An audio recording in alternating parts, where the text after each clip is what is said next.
नमस्कार, मी भीमराव कडाळे पाटील, BKP24 मराठीमध्ये आपलं सर्वांचं स्वागत। आज नवीन दिवस, नवीन विषय, नवीन दिवसाची नवीन अशी चर्चा। आज चर्चा घेऊन आलो म्हणजे बीड जिल्ह्यातलं राजकारण शांत होताना काही दिसत नाही। या ठिकाणचा जो आका आणि आकाने सांभाळलेली जी गँग आहे, या गँगवरती मोठ्या प्रमाणामध्ये आरोप प्रत्यारोप होतात। त्यातच काही जणांवरती मोक्का लावलेला आहे, तर काही जण फरार देखील आहेत।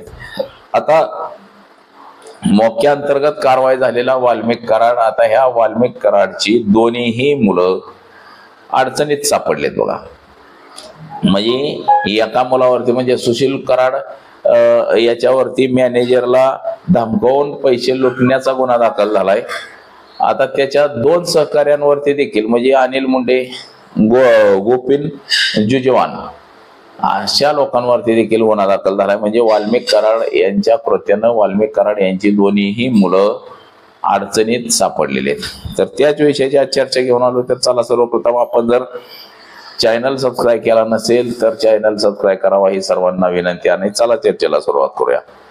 बघा, बीड जिल्ह्यामध्ये धनंजय मुंडे, पंकजा मुंडे आणि इतर पुढारी असं एक राजकीय समीकरण बनलेलं आहे। म्हणजे बीड जिल्ह्यामध्ये ज्यावेळेस गोपीनाथ मुंडे होते त्या काळ वेगळा होता। गोपीनाथ मुंडेंच्या काळात दादागिरी, दहशत अशा पद्धतीचं मोठ्या प्रमाणावरती असं काही नव्हतं। परंतु धनंजय मुंडे मंत्रिमंडळात आल्यापासून, पंकजा मुंडे मंत्रिमंडळात आल्यापासून या ठिकाणी गुन्हेगारीकरण मोठ्या प्रमाणामध्ये वाढलं असं विरोधकांनी आरोप केलेला आहे। आता त्यातच बघा, मुंडे कुटुंबाविरोधात म्हणजे धनंजय मुंडे असतील, पंकजा मुंडे असतील यांच्या विरोधात या ठिकाणी बघा बीडचे खासदार बजरंग सोनवणे असतील, संदीप क्षीरसागर असतील, सुरेश धस असतील किंवा प्रकाश सोळंकी असतील, जे बीड जिल्ह्याचे जे 5 आमदार आहेत, म्हणजे एकूण 6 आमदाराचा जिल्हा हा, त्यापैकी 5 आमदार हे मुंडे कुटुंबांच्या विरोधात आहेत। आणि त्याची कारण ही तशीच आहेत। मस्साजोगचे सरपंच संतोष देशमुख यांचं जे हत्याकांड झालं, हे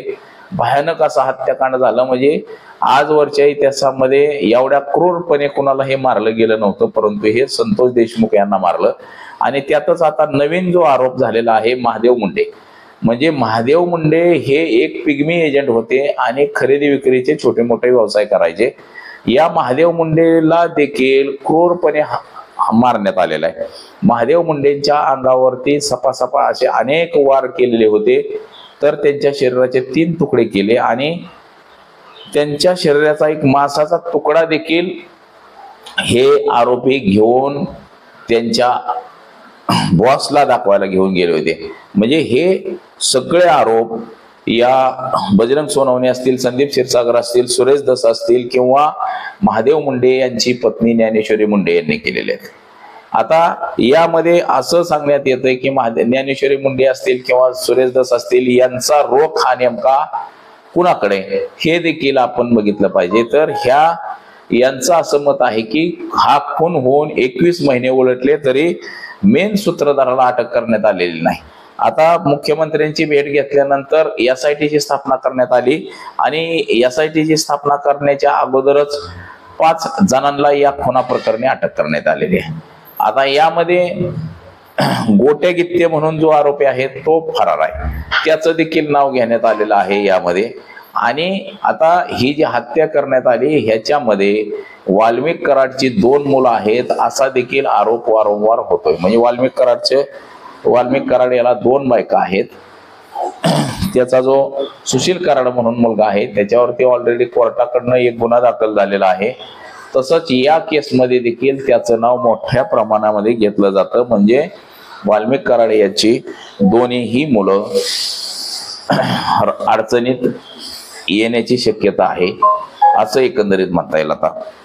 आता हा जो खून झाला, हा महादेव मुंडेचा खून देखील क्रूरपणे आणि निष्ठुरपणे करण्यात आला, हे देखील अनेकांनी वारंवार सांगितलेलं आहे। महादेव मुंडेची पत्नी ज्या वेळेस समोर आली, तिनं मागल्या 2 दिवसामध्ये नवऱ्याच्या हत्येची चौकशी होत नाही म्हणून विष प्रशासन केलं। त्यानंतर मात्र प्रशासनाची धावाधाव झाली। नंतर त्यांनी मुख्यमंत्र्यांची भेट घेतली सुरेश धस यांनी ही भेट घडवून आणली आणि सुरेश धस यांनी देखील या ठिकाणी पत्रकार परिषद घेतली आणि ज्ञानेश्वरी मुंडे यांनी देखील या ठिकाणी पत्रकार परिषद मुंबईमध्ये घेतली। त्यावेळेस देखील त्यांनी असं सांगितलेलं आहे की 21 महिने उलटून देखील महादेव मुंडे यांच्या खुनाचे आरोपी अद्याप जेरबंद झालेले नाहीत आणि याच्यामध्ये सरळ सरळ वाल्मिक कराड याचा हात आहे असं देखील म्हटलेलं आहे आणि त्यातच त्याची 2 मुले देखील सहभागी आहेत असं ज्ञानेश्वरी मुंडे आणि सुरेश धस यांनी देखील सांगितलं।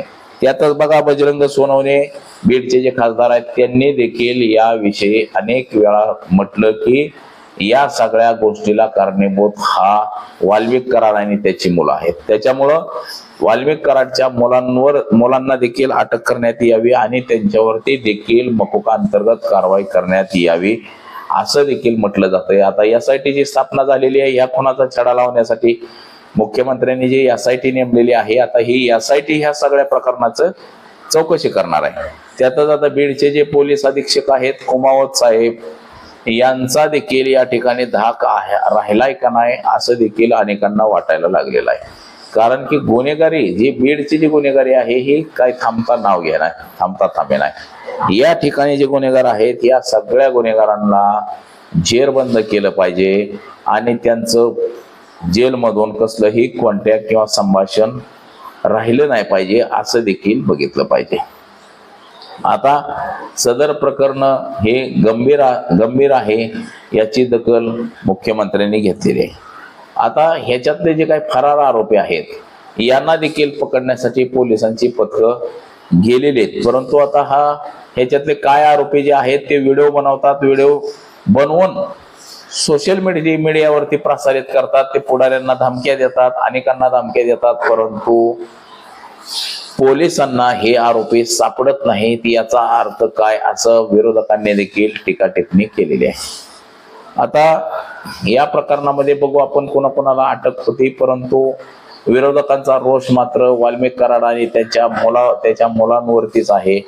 त्यामुळे या प्रकरणी वाल्मिक कराडची मुलं देखील अडचणीत येतील, त्यांना देखील अटक होईल असंच एकंदरीत सध्याच तरी चित्र आपल्याला दिसतंय।